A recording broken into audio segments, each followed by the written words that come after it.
Hey guys, in this video I'd like to discuss about antibiotics. So what are these antibiotics? Antibiotics are the substances which are produced from the microorganism to kill the other bacteria, right? So we know what are these antibiotics. We have various ways to classify the antibiotics. So in that, one way to classify the antibiotics is bacteriostatic,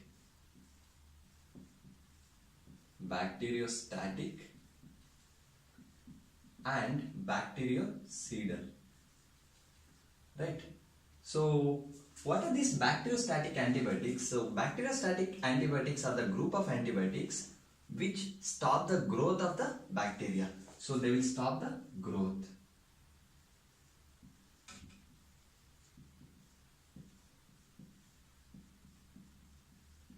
Right. So when I am talking about bactericidal antibiotics, so bactericidal antibiotics are the antibiotics which kill the bacteria, which means bacteria has a important constituent that is called as cell wall, right? So when cell wall is inhibited, what will happen? The bacteria won't be able to survive. So bactericidal are the group of antibiotics which kill the bacteria, right? So apart from this, there is another way to classify the antibiotics, that is called as spectrum, based on the spectrum of action. So what does it mean, spectrum of action?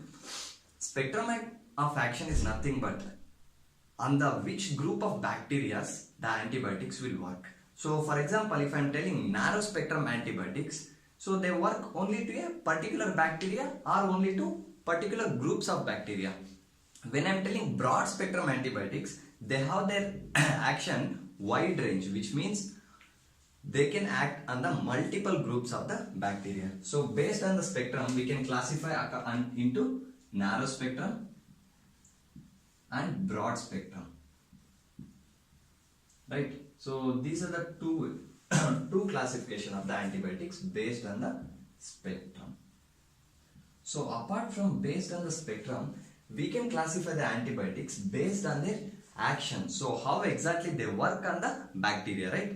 So based on that, we can classify antibiotics. For example, the bacteria which inhibit the cell wall synthesis. So bacteria which inhibit the protein synthesis of the bacteria. So if there is no protein synthesis, bacteria cannot multiply. So if I am telling bacterial cell wall is inhibited, what does it mean? So there is no growth of the cell wall. If there is no growth of the cell wall, bacteria cannot survive, right? So they are the inhibitors of cell wall synthesis. So we will discuss mainly in this video on the cell wall synthesis inhibitors. That is cell wall synthesis inhibitors. So these cell wall synthesis inhibitors has many groups of antibiotics listed in them. That includes penicillins,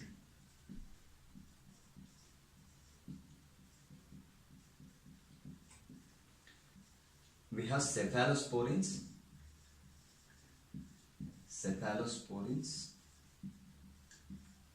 we have monobactams,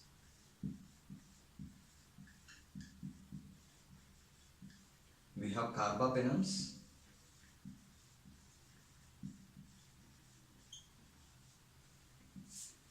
we have one more drug called as vancomycin.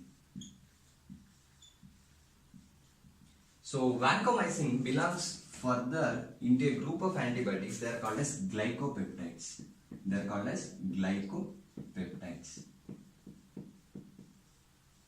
Right. So these are the list of antibiotics which come under the category of cell wall synthesis inhibitors.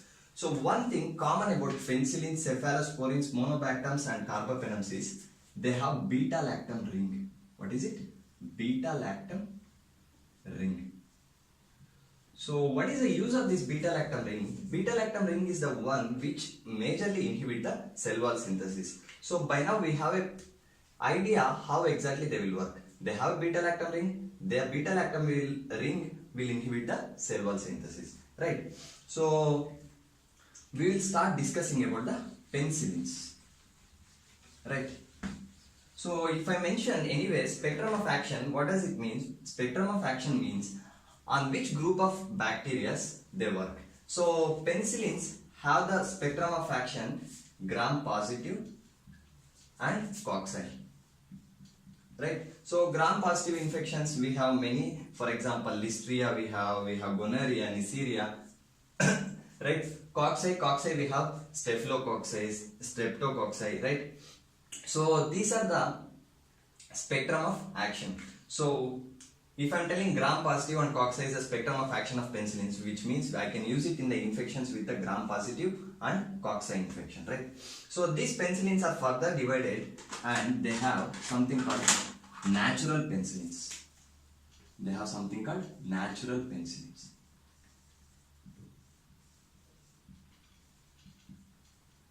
Right. So from what natural penicillins are derived? So if it is natural penicillins, they are derived from something which is existing in the nature, right? So they are derived from fungus. They are derived from fungus. Right. So natural penicillins include two drugs, that is penicillin V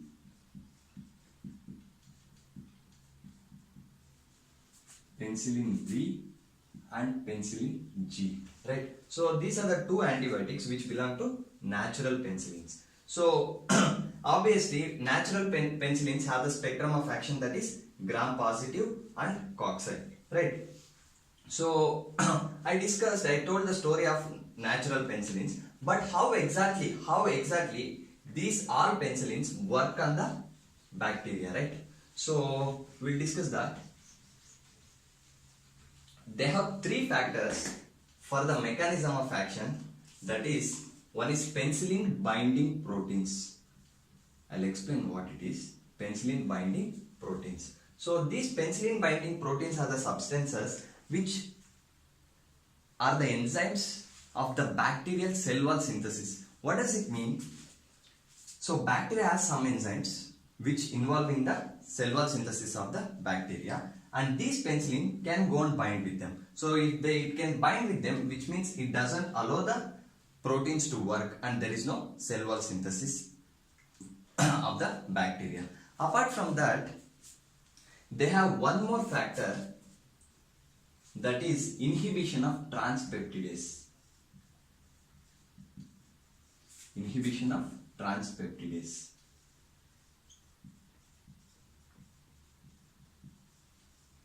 So if I am talking inhibition of transpeptidase, so it is also a type of penicillin binding protein. So this transpeptidase is required for the process of transpeptidation. So transpeptidation is a process in which cross-linking is formed in the cell wall and which gives a morphology to the cell of the bacteria. So if I am inhibiting the transpeptidase, there is no transpeptidation and there is no bacterial cell wall synthesis. Right. So we have one more factor, that is autolysin. They work with the autolysin. So what exactly they will do? Bacteria will be producing cell wall synthesis and autolysin. So what exactly autolysin is doing? Autolysin is damaging the cell wall.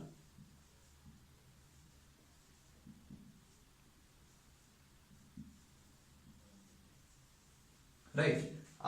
And bacteria on the other direction, it will be producing the new cell wall. Synthesize cell wall. Right.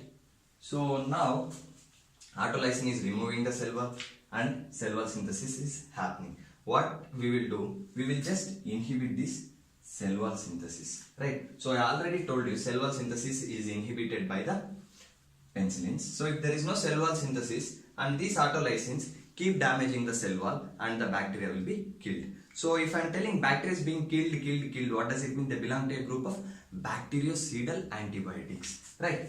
So now we know the natural penicillins and generalized mechanism of action of the penicillins, right?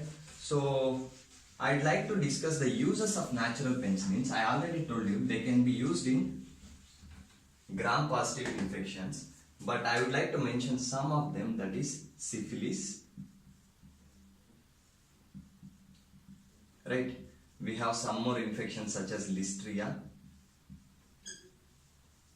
Right, So apart from this, there are many other. Streptococcus is there, staphylococcus is there. They are also belongs to gram positive, right? So now we know the natural penicillins. Now we will discuss about another group of penicillins, that is anti-staphylococcal penicillins. What are they called? Anti-staphylococcal penicillins. So what does it mean? Anti-staphylococcal penicillins, the word itself clearly tells us that they work against the staphylococcus bacteria. So if they are working against the staphylococcus bacteria, Staphylococcus aureus causes some infections. So to prevent that or to treat that, we can use this anti-staphylococcal penicillins, right? So we have two drugs, that is methicillin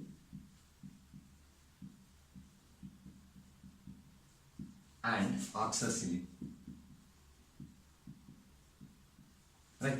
So these two drugs belong to anti-staphylococcal penicillins, right? So all of us heard about infection called MRSA, that is methicillin resistant Staphylococcus aureus, right? So this MRSA, how exactly we find whether the bacteria is resistant to methicillin or not? We take the methicillin and we take the samples of the bacteria and we check the sensitivity of the bacteria to the methicillin.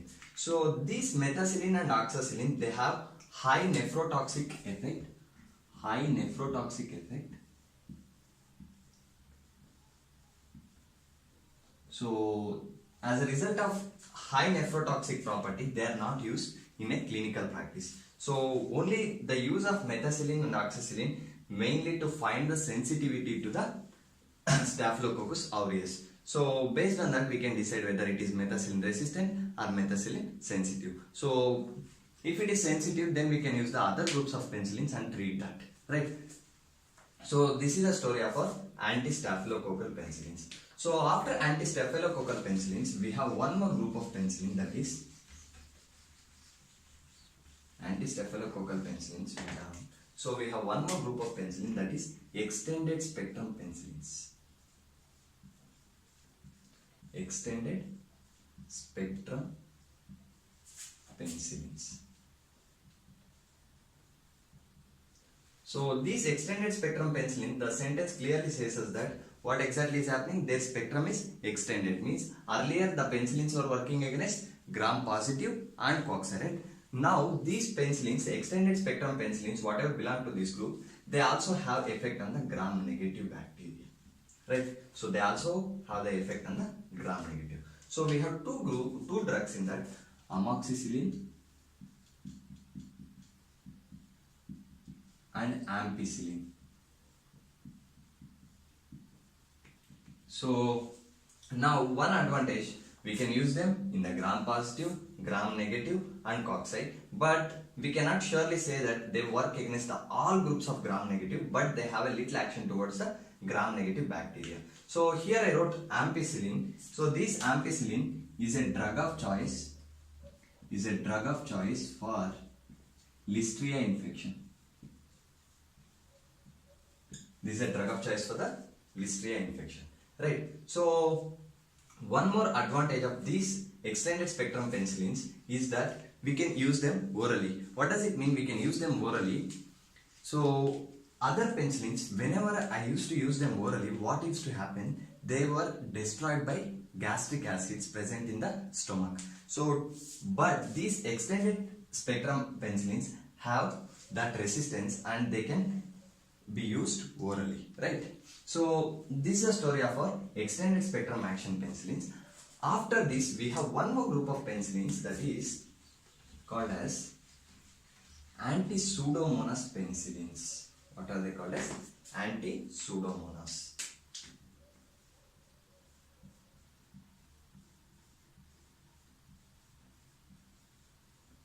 So these anti-pseudomonas penicillin include two drugs, that is carbenicillin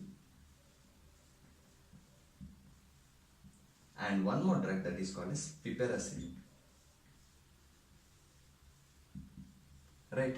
So these are the drugs which belong to the anti-pseudomonas penicillins, which means they are used in the treatment of the Pseudomonas aeruginosa infection. So Pseudomonas aeruginosa produces a blue colored pus. So some places they also refer it as blue pus bacillus, right? So we discussed some of the uses of the penicillins and classification of the penicillin, mechanism of the penicillins, right? Now few important points we need to know about the side effects and how these penicillins are administered. So we need to know mode of administration.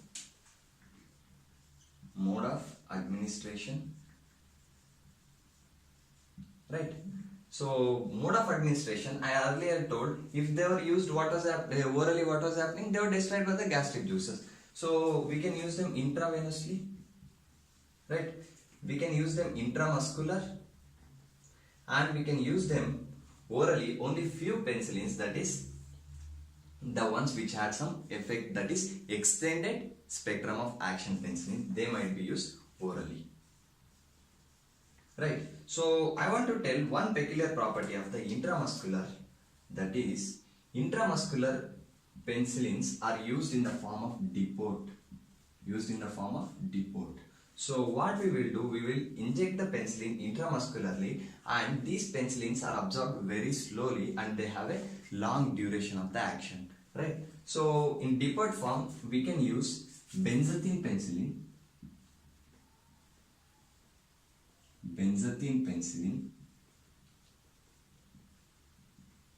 So where we use this benzathine penicillin, it is a type of penicillin G. We can use them in the prophylaxis of rheumatic disease.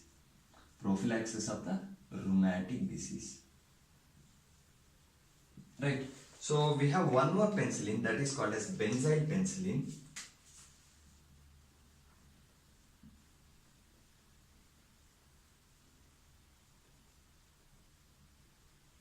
And we have one more penicillin, that is called as procaine penicillin. So these benzyl penicillin and procaine penicillin also subtypes of the penicillin G. So these are used in the treatment of syphilis. Right. So this is the mode of administration of the penicillins. So we know the mode of administration. Now we need to know the side effects. Right.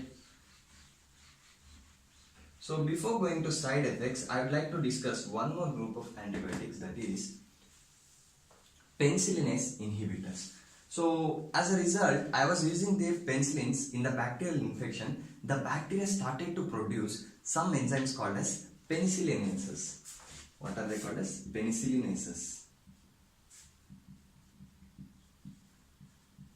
So what is this penicillinases? The name itself says that they will break or damage the penicillin.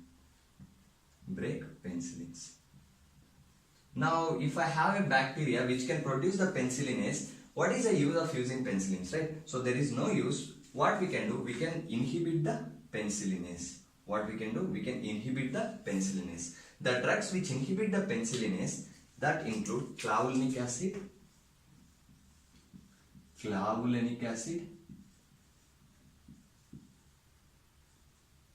and we have one more drug, that is sulbactam. Right. So these two are the drugs which inhibit the penicillinase. So what can I do? I can combine the penicillin with the penicillinase inhibitor and I can give the drug. For example, we have one drug named as augmentin. Augmentin is a combination of amoxicillin and the clavulanic acid. Right. So this is how we combine the various forms and we can get the best effects from these drugs. Right. So now I'd like to discuss about the side effects.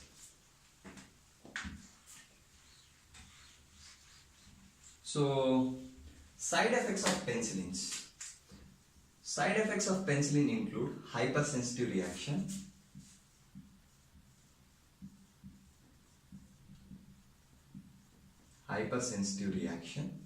they can cause diarrhea. Apart from that, so I earlier told methicillin was nephrotoxic, so that is also one of the side effect, that is nephrotoxicity. But this nephrotoxicity is not exerted by all the penicillins, but mainly the methicillin, the group of penicillins which were anti-staphylococcal has a nephrotoxic property, right? Apart from that, we have one more specific property. During the treatment of syphilis, they can cause Yarish-Herxheimer phenomenon. That is Yarish-Herxheimer